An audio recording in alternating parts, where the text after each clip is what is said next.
Scroll through your Instagram feed at any given time on any given day, and you'll see all kinds of posts about self-care. Self-care for moms, self-care for the working woman, self-care for teenagers even. But we don't hear much about stepmom self-care. Well, that's what we're going to talk about today. Why your needs as a stepmom are different, and how you can make the time and take care of yourself.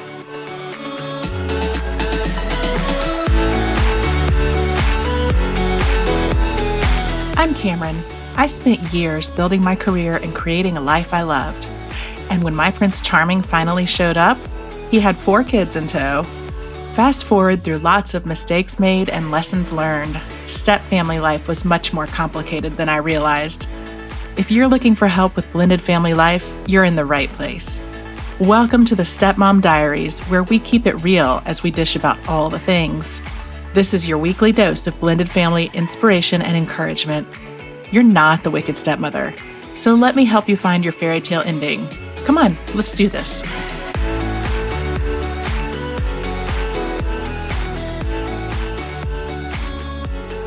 This year has been nuts, right?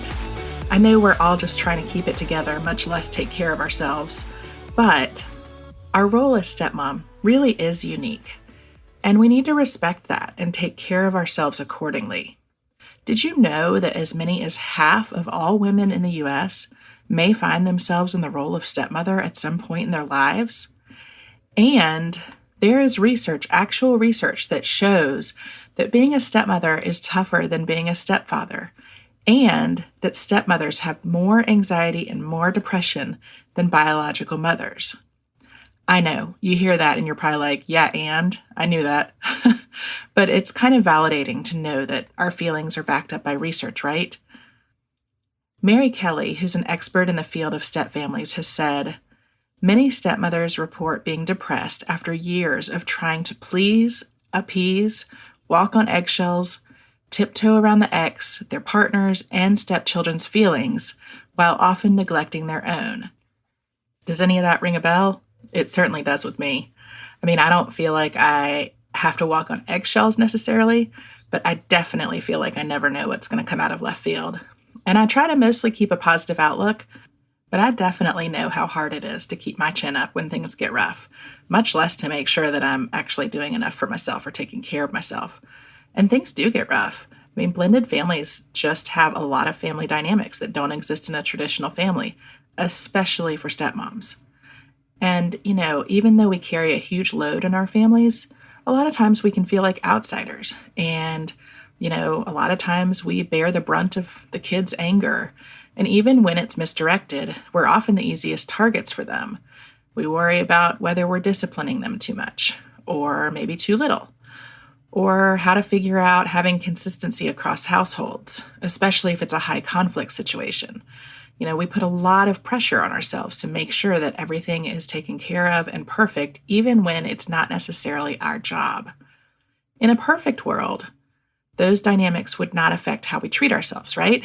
But, I'm not living in a perfect world, and I'm guessing you're probably not either. So what ends up happening?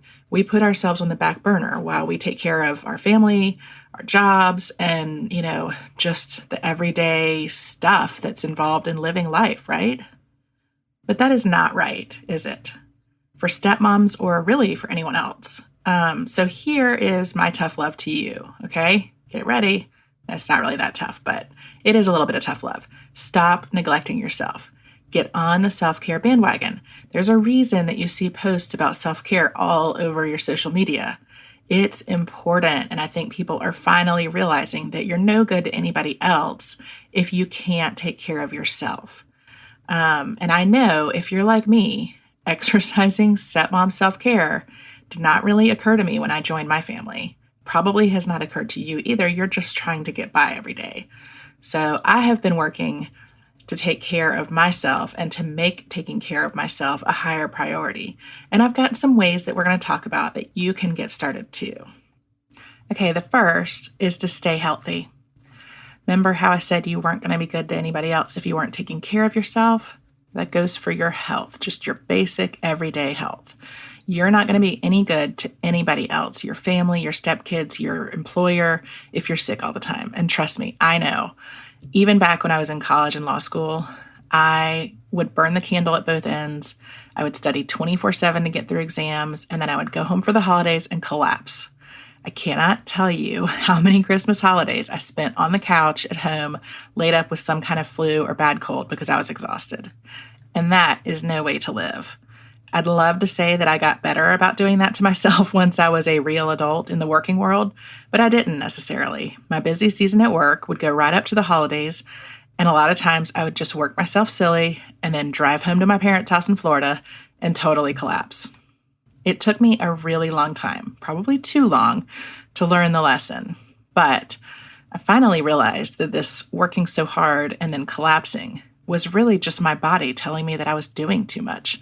This is not a step parenting thing. This is a human thing, right? Your body can only take so much abuse. Long hours at work, trying to be this perfect stepmom or perfect mom, little sleep, junk food, no exercise. You just can't go on like that forever. One way or another, your body is going to tell you that you have had enough and it will shut you down. And it's just not healthy to go that way. So take a pause. Think about your routine. Think about your nutrition. Think about your exercise. Try to get it in check. And look, this doesn't mean you need to be some vegan hipster yogi who eats nothing but green and brown. Although no offense if that's who you are, because I wish that I could do that, but I just can't. And Lord knows I don't eat as well as I should. I love a good burger and fries, and my husband loves a good pizza. And between the two of us, it's often not a good scene. And frankly, my sweet tooth just can't be contained. And let's be real. During these COVID times, forget about it. Bread, cookies, cakes, chili, chicken fried rice. I mean, whatever. I have been baking and cooking like a mad woman. And you may have too. I am not saying not to enjoy yourself, especially during these crazy times. I mean, eat the food you like, but just try to keep it in check a little bit and keep yourself healthy by exercising, taking vitamins, getting enough sleep, and relaxing. Which actually leads me to my second point. Do you know what relaxes you?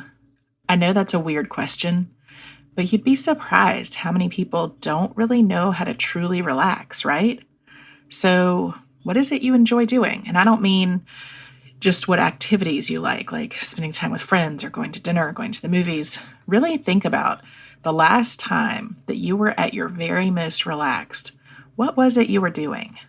For me, it's the beach. I grew up at the beach. And of course, when I lived there, I totally took it for granted because that's what you do when you grow up in an amazing place, right? You just totally take it for granted. But since I've lived away from Florida, I can honestly say that for me, there's nothing more relaxing than sitting in a beach chair with my toes in the sand, reading a good book. Craig and I went to Bora Bora for our honeymoon. I know, it was amazing. But it was there that we realized we have kind of different travel styles. For me, like I just said, I can literally sit in a chair on the beach all day, every day for a week. And he sits down with me in the morning and literally 10 minutes later, he's like, okay, now what do we do? So we have had to adjust our vacation styles a little bit so that we both get our relaxation in. And now when we vacation together, we go someplace where he can go do things, where there are things that we like to do together, like diving, but where I also get to log my time in the beach chair. For me, the beach is my happy place. But living in the DC area, I can't get to the beach regularly. So over the years, I had to find a stand-in for how to relax. And for me, that's pedicures. I find that I am rarely more relaxed when I am sitting in that chair, feet in the whirlpool, getting massaged, and then, getting prettied up. And I will almost always offer the pedicurist a few extra dollars if they will hook me up with more foot massage. I know, it's ridiculous. But whatever, maybe for you it's taking a hot bath or reading a good book. Maybe you like to sit outside, or it's meditating or doing some yoga or having a night where you're just doing nothing. I would encourage you to sit down and try to write down 5 things that just make you feel good and make you forget your stress. Okay, so when you have found the things that relax you, then I want to move on to the third thing, which is do those things that relax you regularly. Okay, that sounds easy, right? I'll tell you, when I was single, I made time for pedicures on a pretty regular basis, like probably embarrassingly so, even when I was super busy. And I did kind of keep a check on my stress. I mean, it was a little bit of an expensive habit, but I was single and it did keep me calm. So, it was great. But when I got married, I stopped getting pedicures as often. It wasn't that Craig didn't want me to get them or that I stopped wanting them. Life had just gotten nuts. And I know you feel me on this. Between work, soccer and baseball games, basketball games, doctor's appointments, and just life with 4 kids and a husband, it was just really hard to keep up. I was dealing with a totally new family and new dynamics. I had new kids that were trying to feel me out. And frankly, I was trying to get a handle on how to relate to them. I felt like I didn't want to miss a thing in terms of getting to know them and spending time with them. And, all of that was just really hard on any given day. And, I also think part of me felt a little selfish spending money on something that really was just for me rather than for the family or for the kids. And I think part of me maybe felt a little bit guilty spending time away from Craig and the kids doing something that was just for myself when I could be spending time and bonding with my new family. I have to tell you, we have got to get over that for real, because the fact is, when you're more relaxed, when you're more stress-free, when you're more calm, you'll be much better at doing for your family and for others. And that's just a fact. My husband, Craig, has been beyond supportive of me making that time for myself. He knows how much I love it. And when he knows I'm stressed, he checks in on me and he encourages me to take some time by myself. And every once in a while, he'll say, "Have you had a pedicure lately?" Because he knows that I love it and that it relaxes me. It's not necessarily that he wants my feet to be all gussied up, although looking at my feet right this moment, I would not blame him if he begged me to go get them done. Let's be honest, pandemic pedicures have not happened with a ton of regularity. But in all seriousness, he does know that I do need to pay attention to myself and that I need to do the things that relax me, even when I don't always recognize it. And you do too. An hour away from your family won't kill them or you. It'll ultimately benefit everyone because you'll come back more refreshed, more energized, and maybe with a little more pep in your step. So have a conversation with your partner about, your need for some self-care time or some time away and, see if you can build that into your schedule. Now, the fourth thing that I wanted to talk to you about was saying thank you. Now, I don't mean thanking everyone you come across, and I don't mean just randomly thanking people throughout the day. That's not exactly self-care, right? I really mean gratitude. Step parenting comes with a ton of burdens. There are challenges with co-parenting, challenges with scheduling, challenges with discipline. I mean, there are a million things that can go wrong on any given day. It's a lot of pressure, right? But if we can take a minute to think about the things that go right, it may help us shift our perspective a little bit and reframe our attitude. And maybe, just maybe, approach the things that do go wrong a little bit differently. I use a gratitude journal. I don't know if you've ever thought about doing that, but I have found that the act of just writing down some positive things that happen or some positive feelings or some things that I'm thankful for every day really does impact me and helps me kind of reset pretty regularly. It helps me look at every challenge in a different way. Instead of thinking about how hard it's going to be or, complaining about all of the burdens, I look for ways to tackle that challenge. And it also, writing about gratitude also helps me have a little bit more understanding about and patience towards others. As my attitude has shifted to a little bit more of a positive place, I have found that I deal a little bit better with unreasonable people than I used to.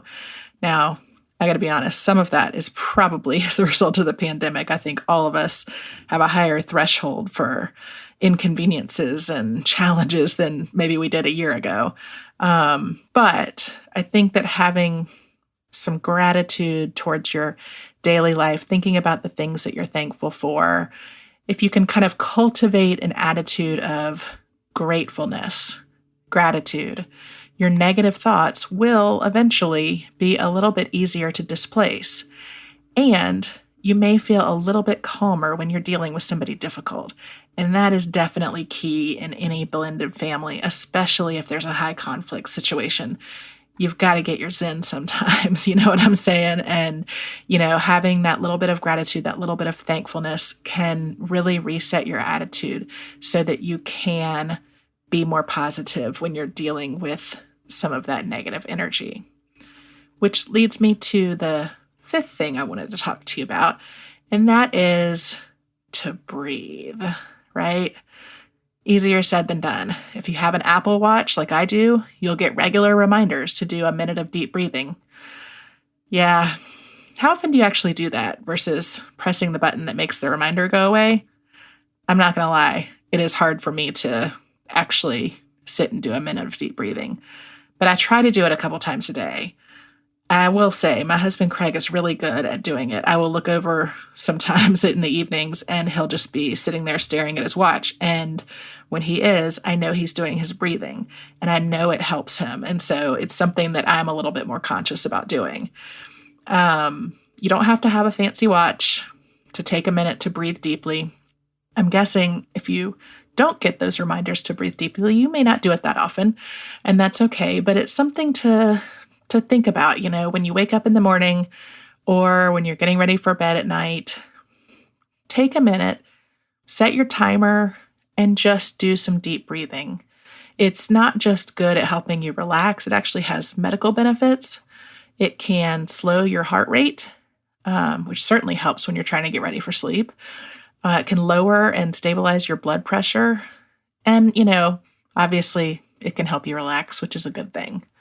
You don't have to be a meditation guru. Just find a quiet space, spend a few minutes breathing in for several seconds and out for several seconds. Even just a minute or two a day will help you feel better, I promise. And speaking of feeling better, that leads me to the sixth thing I wanted to talk to you about, which is spend time with your girlfriends. I have to say, since I got married, one of my biggest struggles is making sure that I see my girlfriends regularly. Between work and family, travel, and just life. Of course, the travel part's pre-COVID, right? But really, there are times that I'll realize that it's been months and months since I've seen my closest friends. But the great thing about your close girlfriends is that true friends will forgive you for letting life get in the way, just like you forgive them for their lives getting in the way. And when you do finally get together, it'll be like no time has passed. A couple of weeks ago, I scheduled some time, and I say scheduled, but, with busy lives, that's sort of how things work these days, but scheduled some time to do a call with one of my best friends from high school. And we started talking, and we ended up on the phone for almost 3 hours before we looked at our watches and realized we probably ought to get off the phone. And you know what? When we got off the phone, I felt so relaxed and happy. I just think being with one of your gal pals who knows you really well really does heal your soul. And that's the thing. Girlfriends are healing. And when you can spend time with them, it not only takes your mind off all the stressors in your life, you can vent to them about stuff. You can laugh and you can cry. And, people who you've known for a long time, it's a no judgment zone. And people who truly just want the best for you, they don't have an agenda. They just love you and want you to do well, and vice versa. There's just no substitute for time with your girls. Really. So if you can make time at least every couple of weeks to catch up with a friend, it will just really do wonders for you. Which leads me to number 7, which is step back in order to step in. I know that may not make sense, but let's think about it. Look at everything you do on a daily basis. Sit down and write out all of your daily and weekly tasks, including the mundane things. I'm talking about from the time you get up to the time you go to bed. Write it all out and then take a hard look at it. How much of what you do is just busy work? How much time are you spending trolling Facebook versus, actually doing things that help your day be better and help your family be better? How much of it could you offload to your spouse or your kids? How much of it could you cut out just totally and completely and not notice any kind of difference in the quality of your day? Since we're stepmothers, I am calling this taking a step back from some of our busy work so that we can take a step in to taking care of ourselves and really setting up a good self-care routine. And I guarantee that once you're able to cut out a few things from your schedule every day, you'll be able to add in some of the self-care things that we've talked about today. It's going to improve your life. I guarantee it. So I really want to encourage you to make self-care part of your daily routine and commit to it. I don't mean hitting up the spa every day, although trust me, if I had an unlimited bank account and all the time in the world, count me in on that routine, for real. But seriously, for any parent, but most of all for step-parents and for stepmoms, most of your day is devoted to caring for others and thinking about others. It's really easy to let days and days and weeks go by without thinking about what you want to do and what's going to help you relax and help you stay centered and intentional and calm. We have an added pressure on stepmoms that's different from what biological parents have. We worry about being accepted. We worry about being considered part of the family. We worried about how we're perceived and how we're treated at, school and sporting events. We worry about whether we can even do this parenting thing. It can feel like you're in a pressure cooker that's ready to blow. So whatever it looks like for you, I hope that you will commit to putting a little bit of time in every day for self-care, for you. What should that look like? Like we've talked about, it could be a long bath or meditation, or just putting down the phone for a few minutes and reading, or doing a devotional for a few minutes before bed. And look, I told you I love pedicures. I obviously can't go get one every day to relax as much as I wish I could. But there are other things I can do. I can grab a quiet spot and read, or I can take a bath, which I love to do. Whatever it looks like for you, you need to focus on yourself just a little bit every day. Now, if you go to the show notes on my website, I've put together a stepmom self-care assessment for you. It takes about 5 minutes to complete, and it'll actually help pinpoint the areas in your life that you need to focus on adding in some more self-care. I really hope you'll try it. And again, you can find that at thiscustomlife.com/episode 4. I really hope you'll go take a minute and try it and take some time for you for some stepmom self-care. You deserve it. And don't forget to subscribe to the Stepmom Diaries so that you don't miss an episode. And also, if you enjoyed it, please share it with any other stepmoms you might know.